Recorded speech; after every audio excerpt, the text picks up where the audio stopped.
Hai Sobat Sehat semuanya, saya Dr. Tirta Wijaya. Di channel ini kita akan bahas berbagai masalah seputar kesehatan, dan pada kesempatan kali ini kita akan membahas mengenai BI-RADS atau Breast Imaging Reporting and Data System. Sebagaimana yang ditanyakan oleh salah satu Sobat Sehat kita. Saya tampilkan ya pertanyaannya. Jadi BI-RADS ini adalah sistem klasifikasi yang dikembangkan oleh American College of Radiology untuk membakukan klasifikasi pelaporan dari hasil pemeriksaan imaging atau pencitraan payudara menggunakan mamogram. Tapi sebagaimana Sobat Sehat bisa lihat di pertanyaan ini, ternyata semakin kesininya sistem BI-RADS ini juga dipakai untuk pelaporan pemeriksaan pencitraan payudara yang dilakukan tidak dengan mamogram. Dalam pertanyaan ini dilakukan dengan ultrasound atau USG. Ya, memang sebegitu bergunanya sistem BI-RADS ini. Ya, kita akan pelajarin lebih lanjut. Oke, kita sekarang kembali ke pertanyaannya. Apa yang dimaksud dengan BI-RADS 4? Saya tampilkan tabel klasifikasinya ya. Berdasarkan dari tabel ini, BI-RADS 4A itu artinya dokter yang melihat gambar payudara yang dihasilkan melalui mamogram itu berpendapat ada lesi yang mencurigakan sebagai kanker payudara. Dan ini perlu dipastikan lagi dengan melakukan biopsi, yaitu tindakan mengambil sebagian kecil dari lesi yang dicurigai itu untuk diperiksa oleh dokter spesialis patologi anatomi di bawah mikroskop untuk tahu sebenarnya ini lesinya kanker payudara atau bukan. Kalau Sobat Sehat mau tahu lebih jauh tentang biopsi, saya ada beberapa video yang nanti akan saya tampilkan di akhir video ini. Kalau Sobat Sehat ada pertanyaan mengenai kesehatan semacam ini, silakan langsung ditanyakan di komen. Nanti kita akan bahas di kesempatan berikutnya. Cuma mungkin agak ngantri ya. Tapi please, nanyanya yang sifatnya umum aja, jangan konsultasi di sini. Karena konsultasi itu sifatnya sangat personal. Ada banyak sekali variabel yang harus dipertimbangkan dalam menegakkan diagnosa maupun untuk menentukan rencana terapi yang sesuai.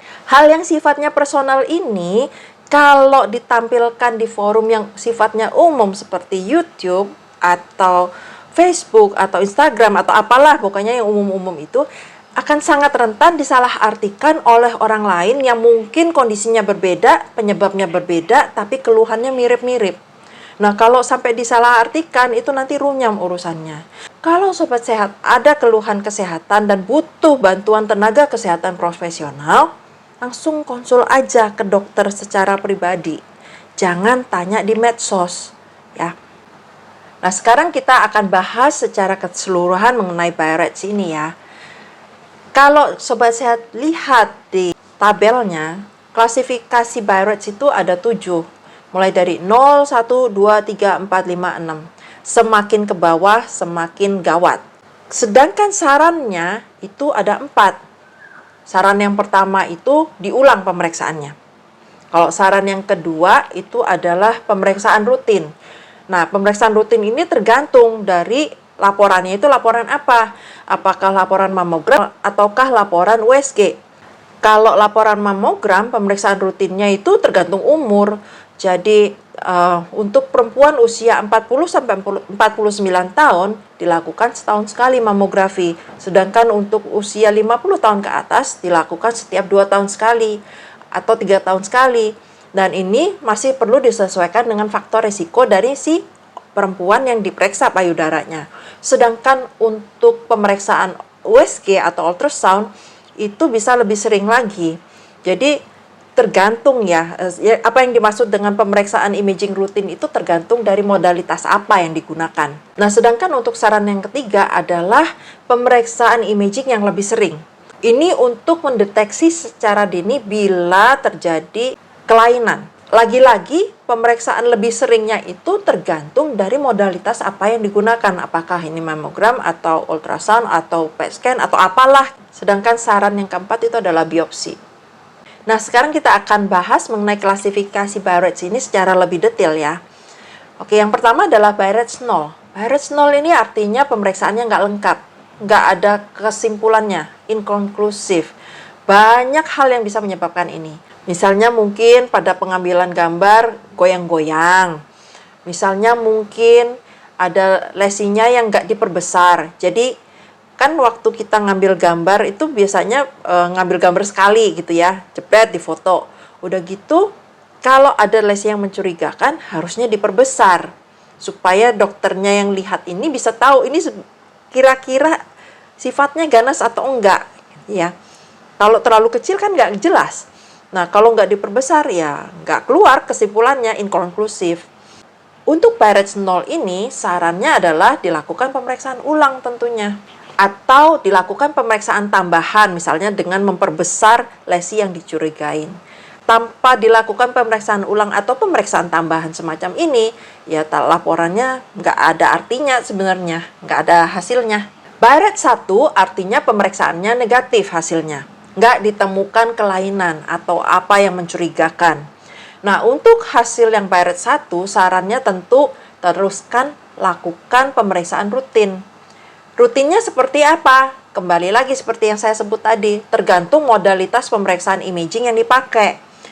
Itu karena masing-masing modalitas kan ada beda-beda ya efek sampingnya. Jadi ini sesuaikan aja dengan usia, dengan faktor risiko, dengan modalitasnya. Nah, kalau Barrett's 2 itu ada temuan, tapi temuannya itu sifatnya benign atau jinak. Nah, kalau jinak itu ya sama sarannya dengan yang tanpa temuan, lakukan pemeriksaan screening rutin. Sedangkan untuk Barrett's 3, artinya dokter nggak terlalu yakin seperti Barrett's 2. Kalau Barrett's 3 ini kelihatannya jinak, tapi nggak jinak-jinak amat. Jadi dokter akan menyarankan untuk dilakukan follow up yang lebih sering dibandingkan kalau dokternya yakin bahwa ini benign. Kalau untuk mamogram tuh ya, kan pemeriksaannya setahun sekali. Nah, kalau untuk Barrett's 3, dokter akan menyarankan untuk mamogram 6 bulan kemudian.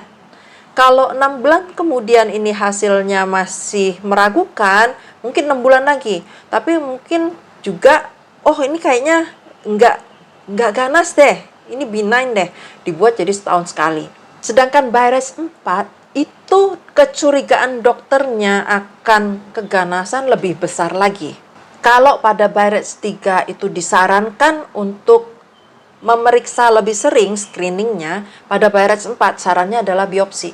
Yang disarankan paling enggak itu biopsi jarum. Tapi kalau menurut saya, fine needle itu udah bukan termasuk biopsi sih, itu lebih pemeriksaan sitologi. Yang dipakai sekarang ini lebih banyak adalah core biopsy. Jadi jaringan yang diambil itu lebih banyak dibandingkan dengan fine needle aspiration.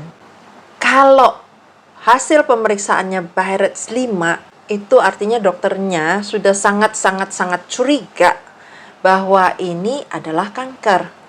Dan sarannya adalah lakukan biopsi secepatnya dan penata laksanaan pengobatan sesuai hasil biopsi. Jadi lebih besar kemungkinannya, lebih besar kecurigaannya. Nah, sedangkan kalau Barrett's 6, itu artinya dokternya sudah tahu ini memang ada riwayat keganasan. Mungkin sudah pernah diperiksa sebelumnya di biopsi, jadi pemeriksaan ini sebagai kontrol gitu. Jadi udah pasti bahwa ini memang keganasan. Meskipun dokternya hanya memeriksa hasil imaging. Nah, sobat sehat kita pertanyaannya kan Barrett's-nya bukan Barrett's 4 doang, tapi Barrett's 4A. Artinya apa? Nah, jadi Barrett's 4 itu kan kecurigaan tinggi. Nah, itu dibagi-bagi lagi ABC. Yang A itu berarti kecurigaan tinggi tapi nggak tinggi-tinggi amat. Jadi untuk 4A itu dokternya curiga sekitar 2-10% lah bahwa ini adalah keganasan.